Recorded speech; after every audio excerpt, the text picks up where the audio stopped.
to go. One last gasp for Edmonton. Bouchard's pass didn't click with Draisaitl.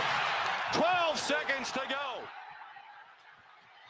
Florida trying to end it up against the wall, which would be fitting. 3 seconds to go. The Florida Panthers have won the Stanley Cup.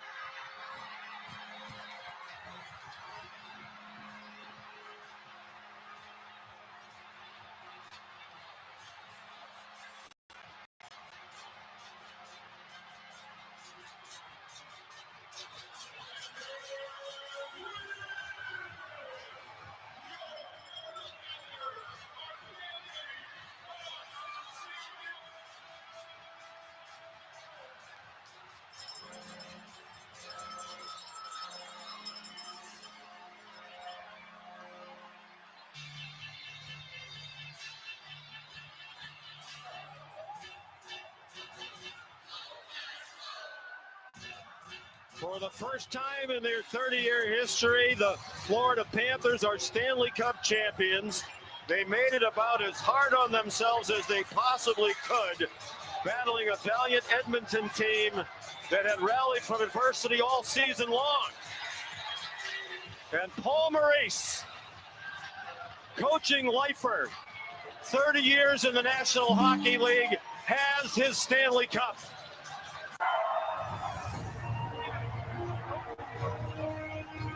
What the puck is going on? What the puck is going on for this Monday, November the 25th, 2024, Thanksgiving week, wherever you are in this country and the world. We hope you're having a good holiday or start to the holiday week as we get deep into the winter sports season officially.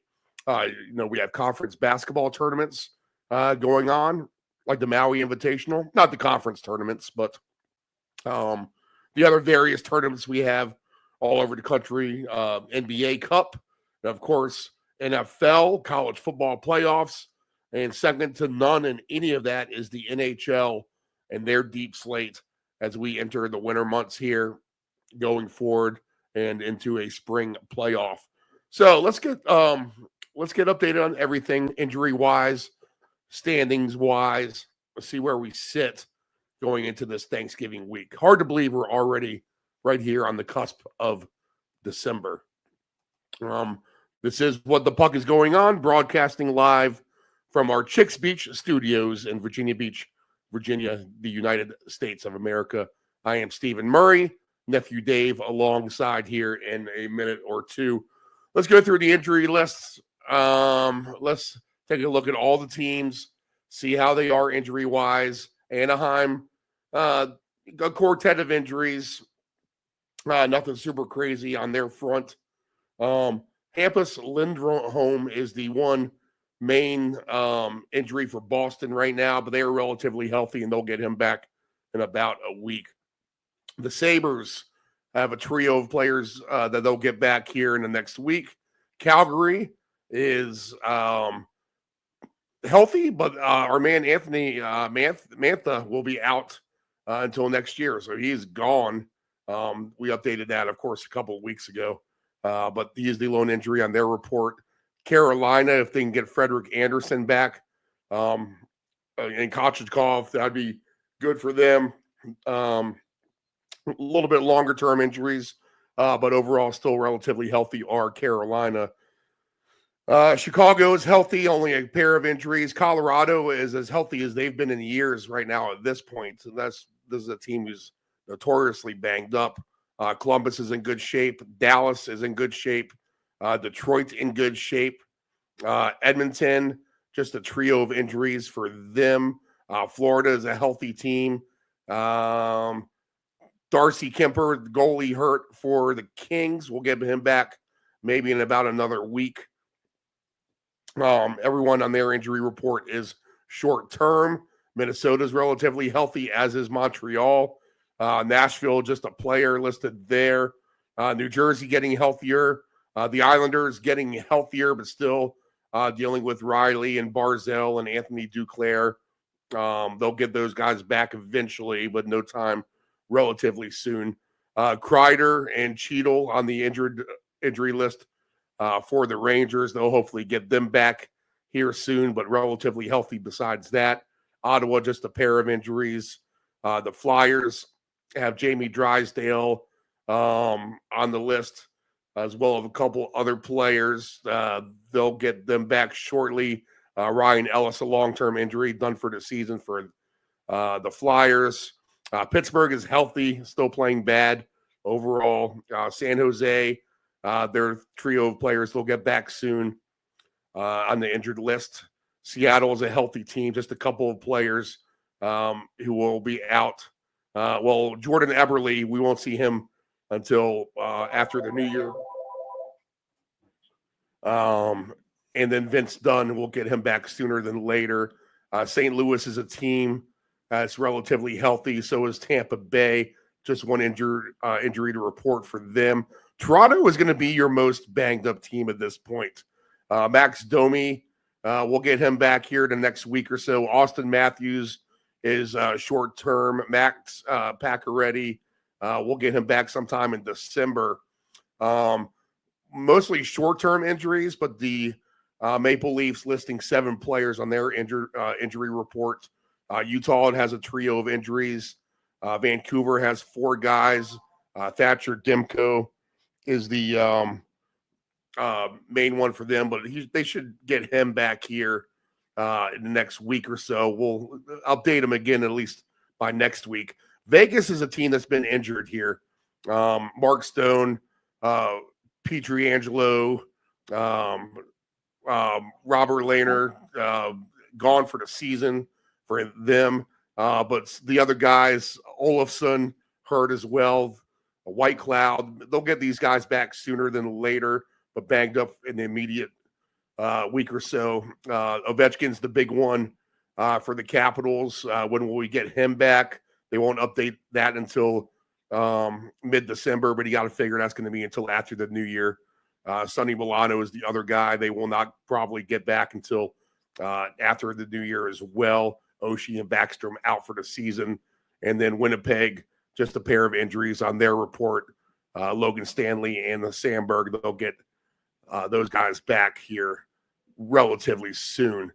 So the main point of this is Toronto, still your most banged up team here. And the key injuries for the Islanders with some of their key players, you have to keep an eye on that. Colorado now healthier as well. So Toronto is really the one team who has the bulk of the injuries here of key superstar players that you might want to just be aware of when it comes to trying to play on them or against them. I believe we have Nephew Dave now joining us live. Nephew Dave, is that you on the line? Good evening. Good evening, sir. How are you? Doing well. Happy Thanksgiving to you and your Happy family. Thanksgiving. All right, so let's take a look at the standings here and see what we got, and then we'll get into the slate of the games for the evening. All right, so the standings here in the NHL, in the Eastern Division, talking about Toronto being banged up, but they still are number one here in the Atlantic Division. 21 games played. They have 28 points. That's good enough for first place.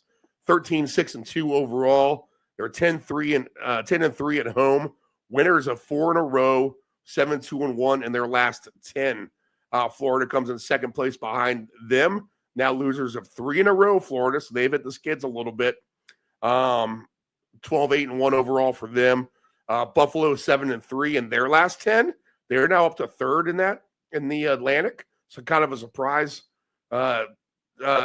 team right now at this moment in time. 23 points for the Sabres, winners of 3 in a row. And Boston is trying to turn things up with 2 wins in a row for them. They're in fourth place. Tampa Bay has been struggling a little bit.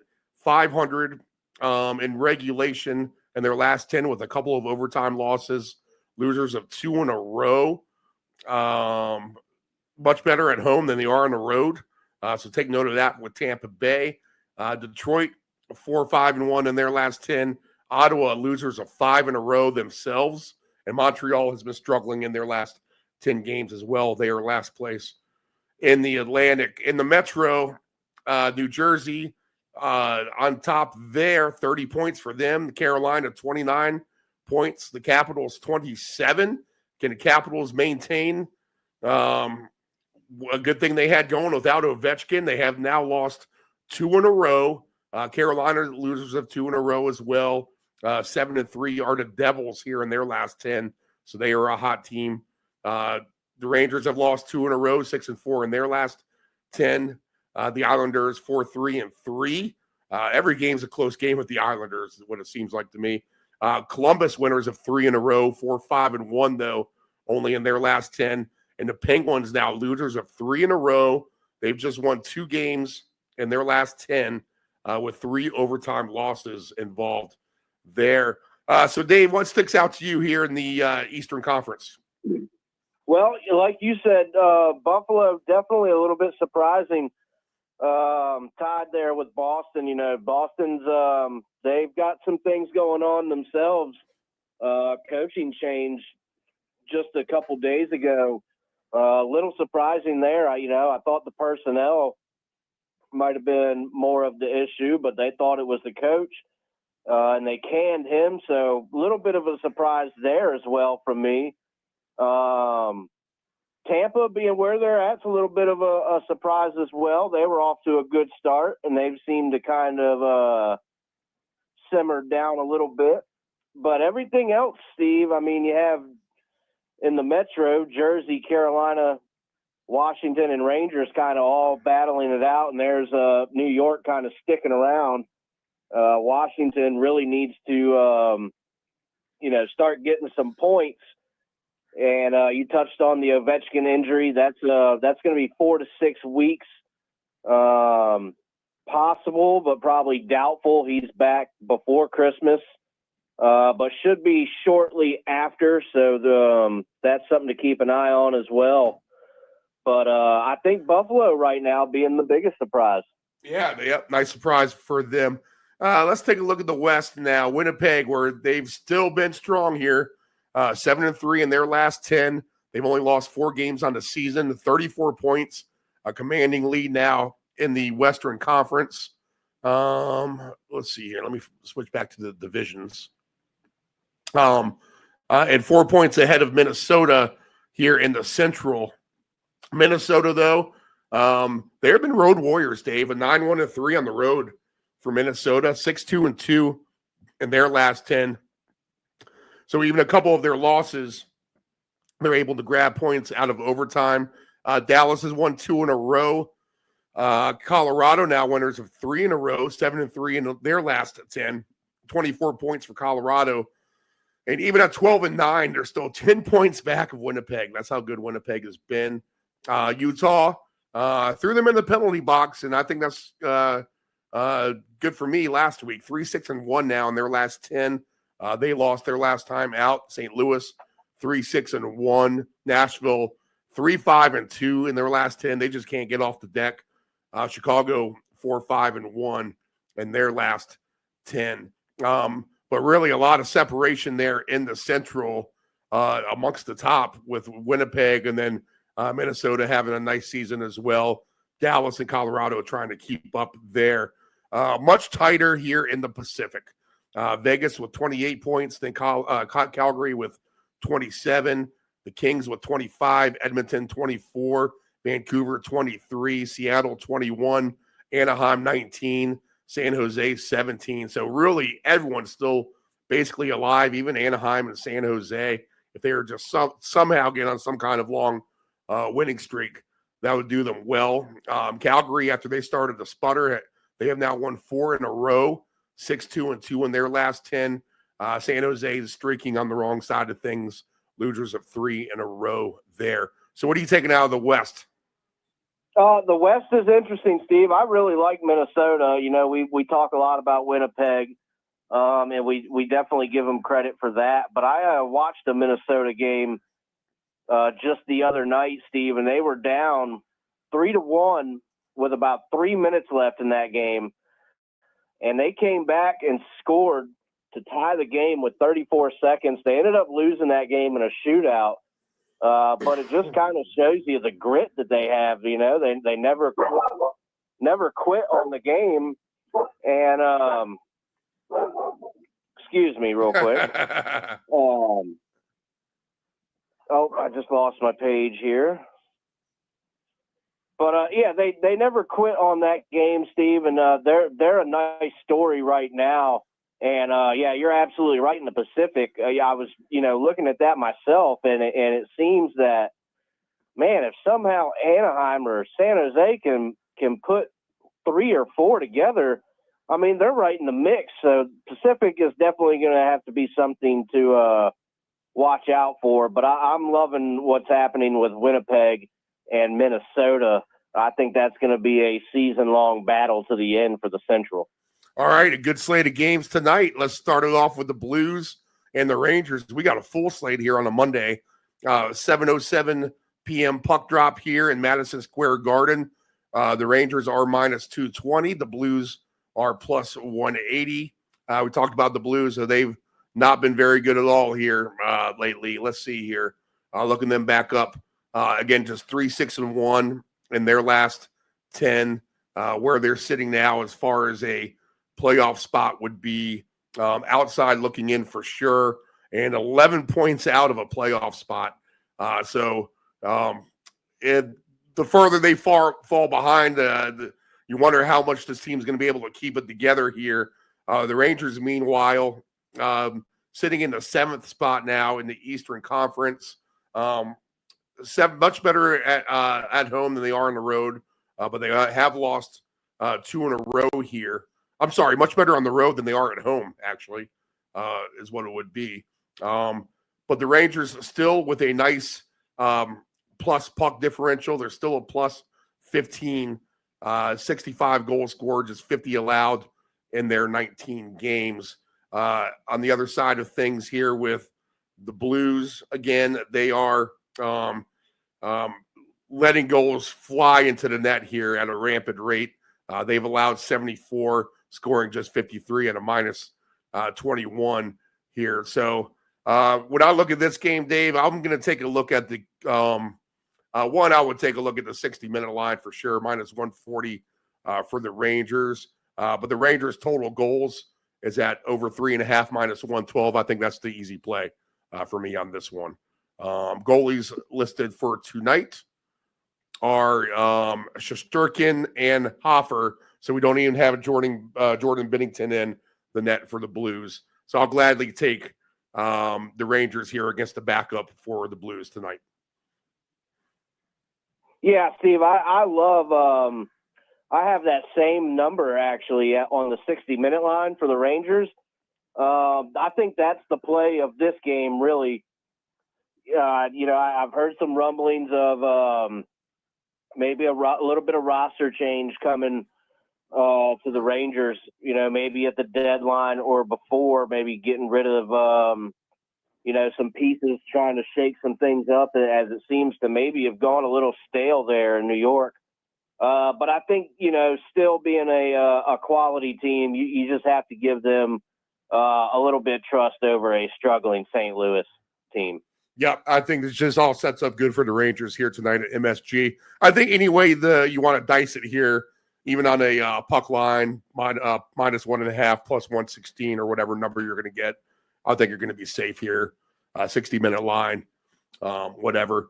But the Blues, they let goals into the net with the backup. I don't see how the Rangers can't score here and get off their 2-game losing streak. So I'll expect goals in the back of the net tonight for the Rangers. In fact, this could be a game, Dave, where this could be the blowout. If you wanted to do a super crazy long shot puck line, you're getting 5-1 for the Rangers to win by 4 goals tonight.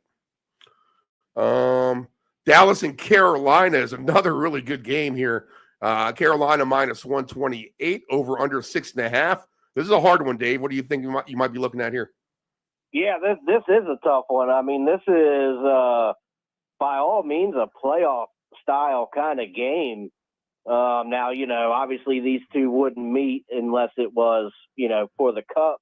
But hey, with where these teams are in the standings, I mean, I don't think you could count it out. And if we're going to go by that reasoning, Steve, I always get a little nervous with playing unders, and these two teams can score. But this just has a 3-2 Right. Maybe even a 4-2 with an empty netter type of feel, and that still gets you under the 6.5. And I really think that's where I would take the chance because these two teams are, in the upper quality of their conferences. So, with that being said, I think you just kind of take the stab there at the under. It would be my play. You know what? Plus 370 to get to overtime is probably not the worst call in the world in this game. Like you said, I could just seeing this being nip and tuck the whole way through, to be honest. Yeah, absolutely. And there is a little bit of a difference here on the 60-minute three-way, the tie, which is the same as overtime. We haven't looked at this in a couple of weeks, really, but there was no difference beforehand, but now I'm starting to see one. But a 60-minute three-way tie is at plus 350. But if you bet the prop, will there be overtime, which is the same thing, you get plus 370. So make sure you're getting that extra little juice if you're going to play it that way. No play for me. Two good teams. I'm just going to set this aside. But I guess you might have to give the edge to Ottinger over Spencer Martin, the goalie for Carolina here. Ottinger, just the more seasoned veteran you would think at this point over his career here. But still a tough environment in Raleigh, so I'll lay low on this one overall.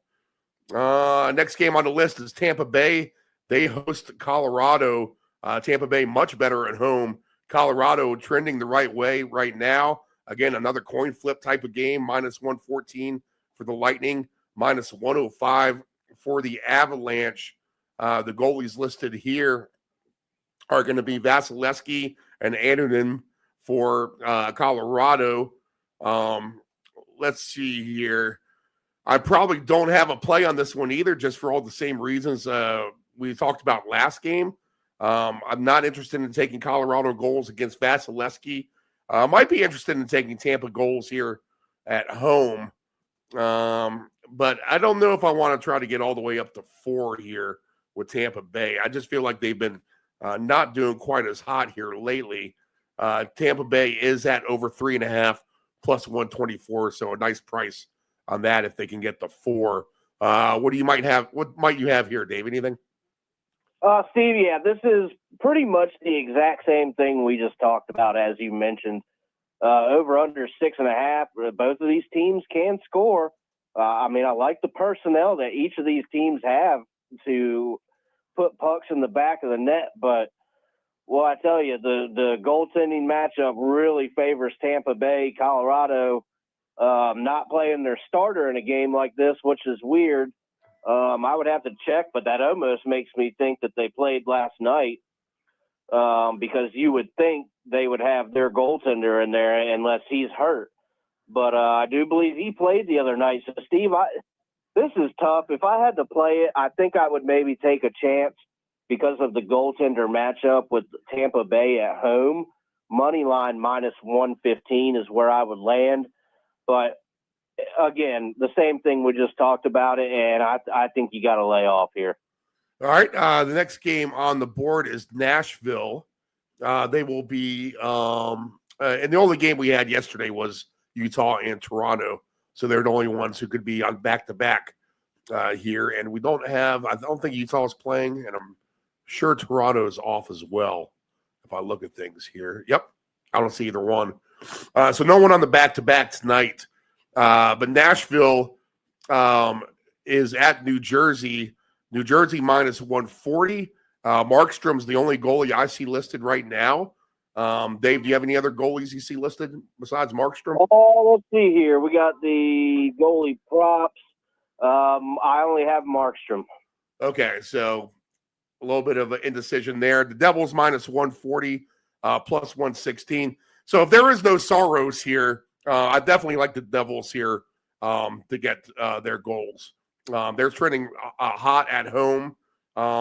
Minus 140 seems like a cheap price here for the Devils overall here against New Jersey.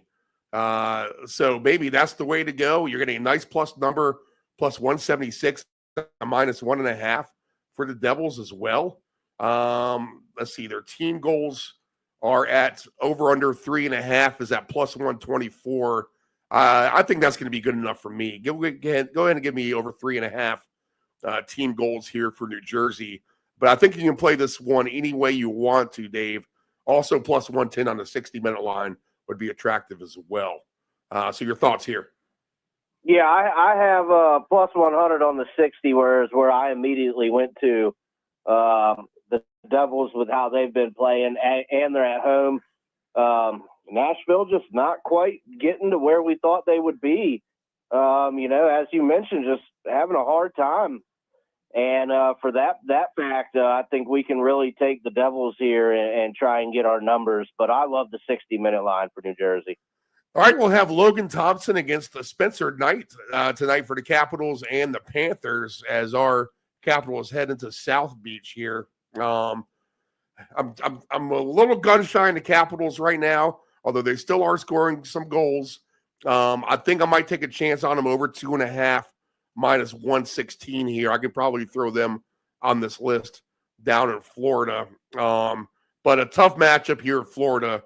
They are a absolute beast, although they have their losing streak of 3 games in a row now. Let's see. The Capitals splits again. What did I say? They're 500 here in their last 10. Yeah, 500 losers of 2 in a row. But still a plus 26 goal differential. They've scored 81 goals on this season. So go ahead and give me the Capitals over 2.5 at Florida tonight. I'll throw that on my list of players. Yeah, that's the best play. I have minus 120 for 2.5. I'll play that absolutely. I think that's probably just the only thing you want to worry about here. Panthers at home, they're a good team. So is Washington. They're trying to figure out, a couple personnel things with the captain being hurt, and I think they will. I don't think that will, doom their cause too much. But while things are trying to get ironed out, and adding fuel to the fire. Let's just kind of dumb it down. We'll go back to the 2.5 that's just been so nice to us with Washington, and we'll play that and not worry about anything else. I think that's the best way to keep it simple here. Philadelphia is above average in allowing goals. They have a minus 13 goal differential. They've only scored 60 on the season. They'll host Vegas tonight, the second-place team here in the Western Conference overall. Winners of 2 in a row as well, but the injuries do concern me a little bit for Vegas here. So I think I'll lay off of this at the end of the day, and I just don't like to do the flyer games at all. Vegas is a favorite, minus 142. The Flyers plus 118. Over under is at 6.5. Juiced to the under in this one. So do you have any thoughts here? Steve, I'm not super interested in this one. I'll just be honest with that. You look through the menus, and it's really kind of like you said. This is a game that Vegas should be all over it. But there's just something about these Philly games that you just don't know what the hell is going to happen.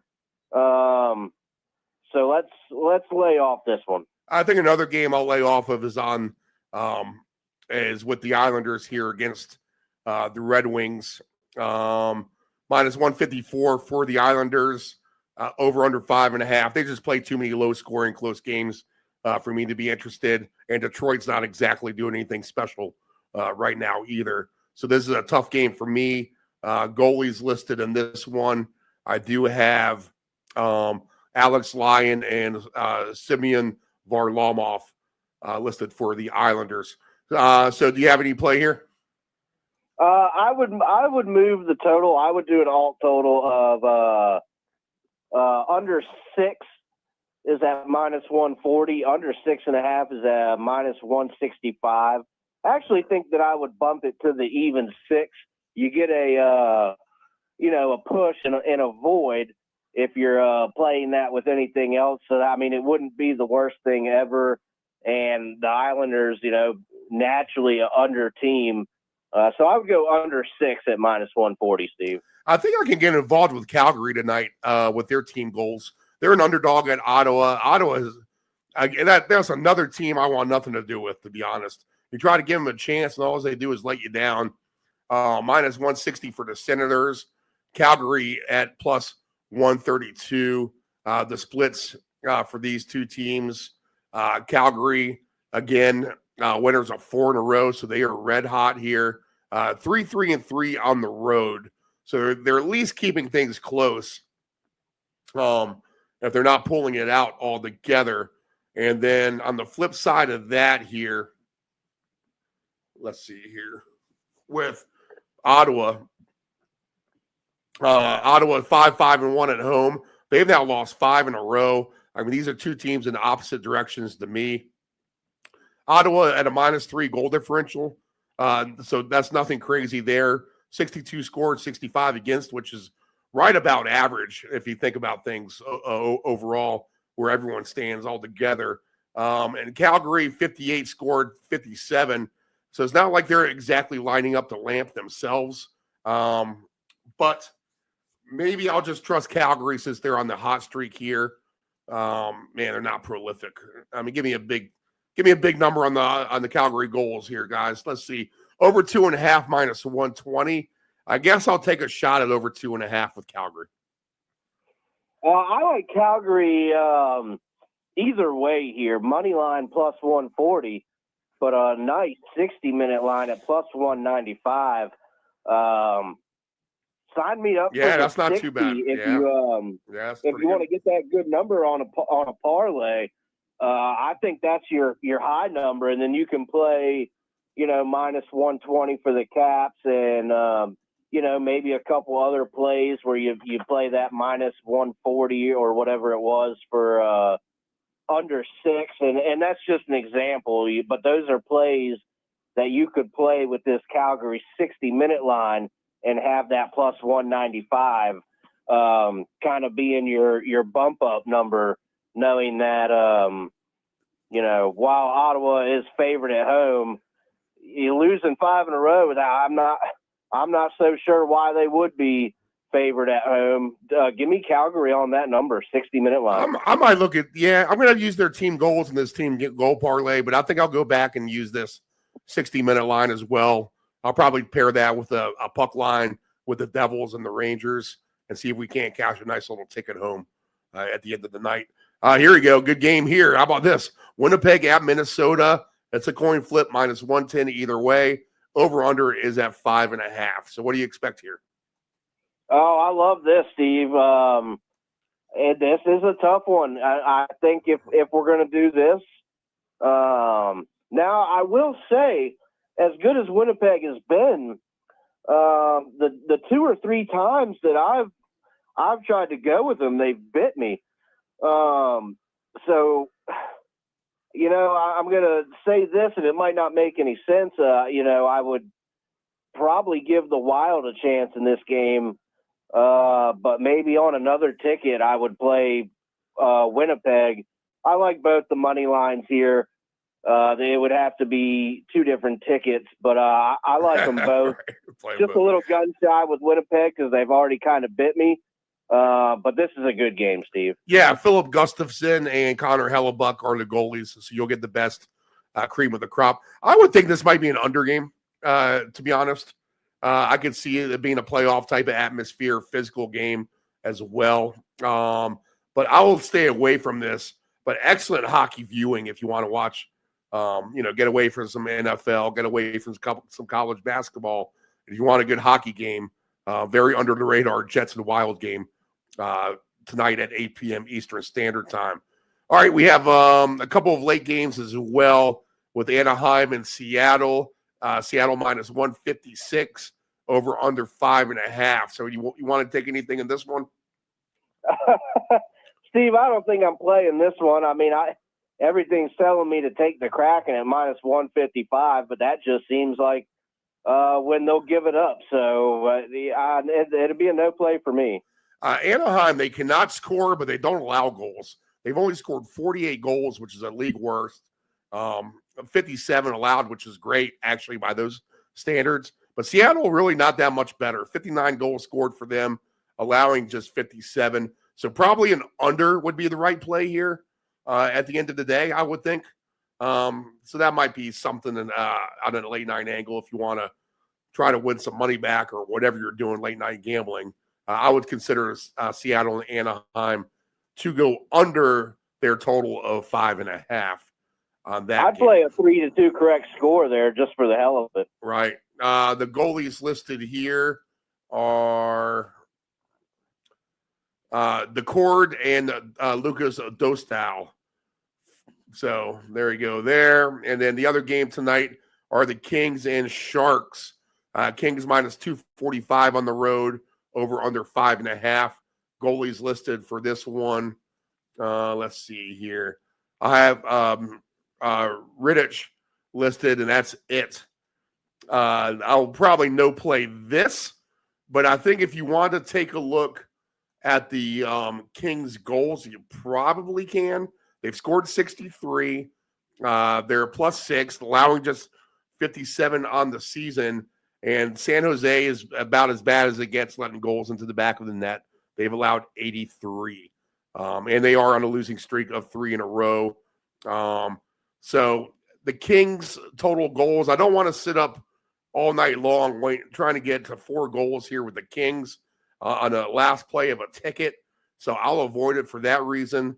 But maybe if you need a little late night parlay, under in the Anaheim game and over 3.5 total Kings goals. So anything for you here? Yeah, I would actually play. Let's bump this up a little bit. I like the Kings minus 2.5 at +220. This could be 5-2 LA. I just think that LA has the personnel and just is a little overmatched for the Sharks, Steve.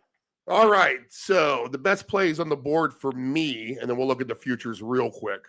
And I mean quick. The Rangers over 3.5, Devils over 3.5, team goals, Capitals over 2.5, and Calgary over 2.5 goals for me. I'll take a look also at the puck lines for the Rangers and the Devils and the 60-minute line for Calgary. Dave, your best plays? My best plays are going to be also with the Caps at 2.5 team total.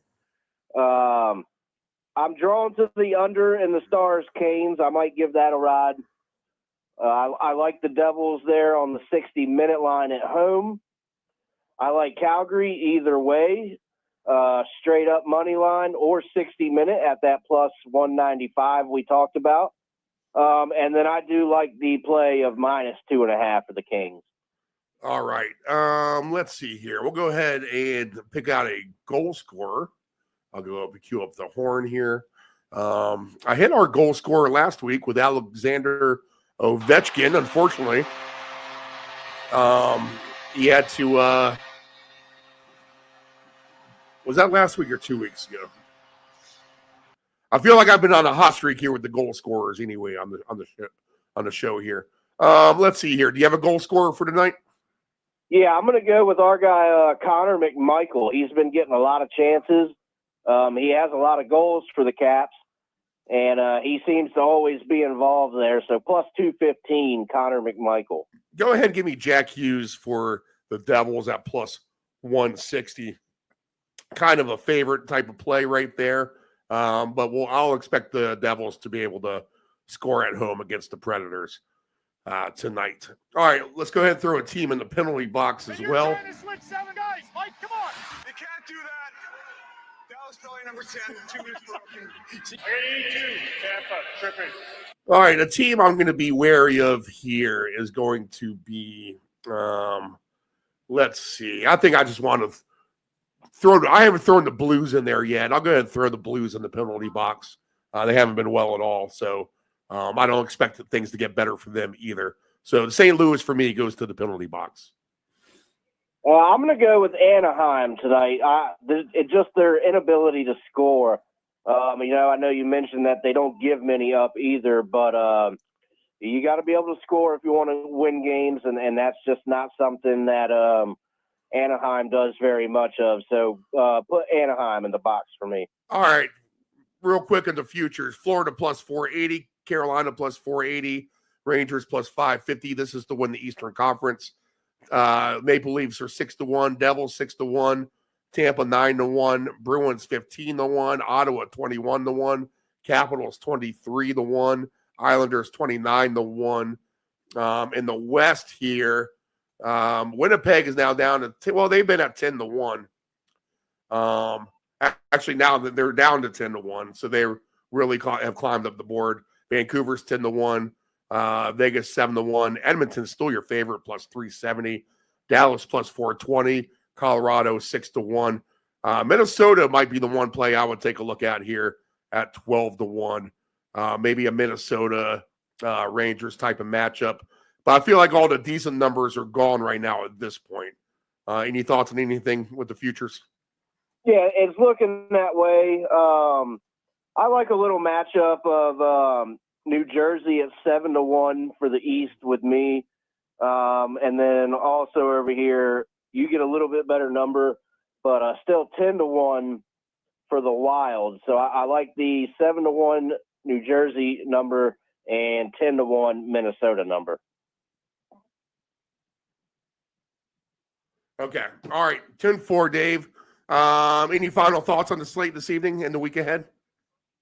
No, we've got some interesting matchups, and I like tonight. We'll definitely be keeping an eye on some things, but really nice Monday night slate to get the Thanksgiving week going. So we're in for a treat with that, at least. All right. This is What the Puck is Going On. Nephew Dave and Stephen Murray. We'll go ahead and get on out of here. Puck drop here in just a few minutes. Good luck, everybody. Happy Thanksgiving. What the puck is going on?